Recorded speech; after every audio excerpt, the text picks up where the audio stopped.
My name's Ash Curry, and right now, I'm about to cross the threshold into this abandoned toy factory, a place swallowed by shadows and rot, where even the air feels wrong, thick with secrets and something else I can't name. The instant I step inside, silence clamps down like icy hands around my throat. The quiet isn't just quiet, it's suffocating, almost predatory, as if the building itself is holding its breath, waiting for me to make a sound. There's a faded, grime-caked sign overhead, Playtime Company. The letters are chipped and smeared with what might be rust, or something darker. Whatever hope I had for a welcoming atmosphere evaporates. Every step echoes too loudly, bouncing off peeling walls and shattered glass.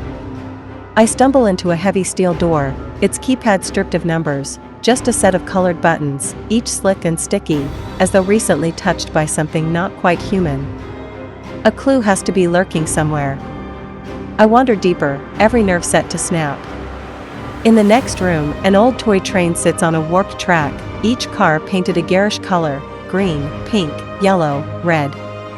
The paint's smeared, almost as if it was slathered on with frantic hands. That's gotta be the code. I mutter, voice trembling. Back at the keypad, my fingers are trembling as I punch in the colors, green, pink, yellow, red. The lock gives a sickly metallic click, a sound that makes my skin crawl. I hold my breath and push the door open.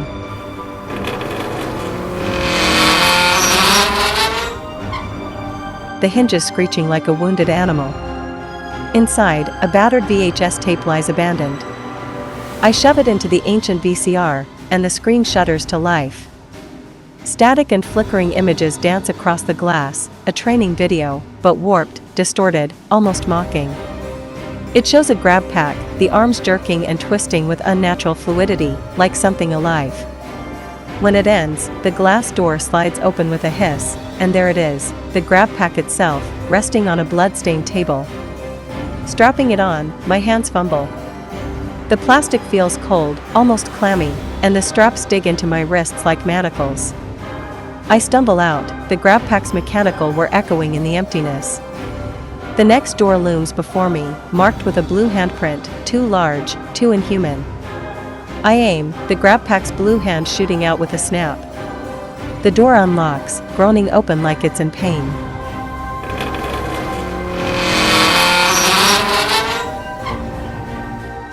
The next room paralyzes me. In the center, towering over everything, is a grotesque blue thing, a mountain of matted fur and empty, soulless eyes. It's posed like a statue, but there's something off, something viscerally wrong. The sign at its feet reads, Huggy Wuggy. His name is Huggy, Huggy Wuggy. When he hugs you, he'll never stop. Your friend Huggy, Huggy Wuggy. He'll squeeze you until you pop. The name is scrawled in a child's handwriting, but smeared with what looks like old, dried blood. The room branches off in every direction. I try the blue hand again, but the panel sputters and pops, blue sparks fizzing out. That's when I hear it, the chilling jingle of keys. I spin, heart pounding. Huggy's arm has moved, a heavy brass key dangling from its clawed grip. Did it move? Was it always like that? My mind reels, unspooling with terror. My bladder betrays me, and I'm not even ashamed. I snatch the key with the grab pack, yanking it from Huggy's grasp, and run for the power room, footsteps splashing through pools I don't care to identify. I fumble with the controls, hands slick with sweat and something stickier. The lights flicker, sputtering to life. I race back, but Huggy is gone. Not just gone, vanished, as if it melted into the walls. The spot where it stood is smeared with thick, greasy stains. I scream, raw, primal, desperate. Where did it go? Was that thing alive? My voice cracks, barely a whisper, swallowed by the oppressive dark. I stagger to the front doors, but they're bolted tight, covered in deep scratches and splatters of red. Panic claws at my insides, tearing at my sanity. I'm shaking so hard I nearly collapse in the sticky puddles pooling around my feet. I force myself forward, every step a battle. The halls are littered with broken toys, their plastic limbs twisted, their faces gouged and smeared with blood. Some have been arranged in grotesque tableaus, tiny hands reaching for help that will never come. Deeper in, I find another grab pack hand, this one, a glossy, crimson red, the color of fresh arterial spray. I snap it on, the mechanism grinding and whirring. Ahead, a door looms, marked with both blue and red handprints, like the fingerprints of a monster. I hit both sensors, the door groans open. Now I'm crawling through vents, the metal slick and cold beneath me. The conveyor belts rattle and groan, echoing with sounds that don't belong, scratching, whispering, a low, wet giggle. It feels endless, a claustrophobic nightmare. I drop at last into a cavernous chamber, filled with machines that blink and shudder. Each one is topped with a plastic head, eyes rolling and twitching, mouths frozen in silent screams. A huge sign leers down, "Make a friend." But the letters are warped, dripping with crimson. This is where they built the toys, and maybe where they tore them apart. I force myself to approach, desperate for some kind of comfort. I cobble together a companion, Cat B, a yellow Cat B hybrid, its stitched smile uneven, eyes too wide. For a fleeting second, I feel the barest flicker of hope. I place Cat B on the device in front of the door. The machine whirs, then snaps, and Cat B is sucked away, vanishing with a pitiful squeal. No Cat B! I scream, my voice ragged, watching my only friend disappear into the machine's hungry maw. Tears sting my eyes as I stumble onward. The hallway ahead pulses with red light, the shadows crawling. Just as I reach the next room, a monstrous shape erupts from the darkness, Huggy Wuggy, its fur matted red, jaws distended, rows of jagged teeth glinting with gore. I run, heart beating like a war drum.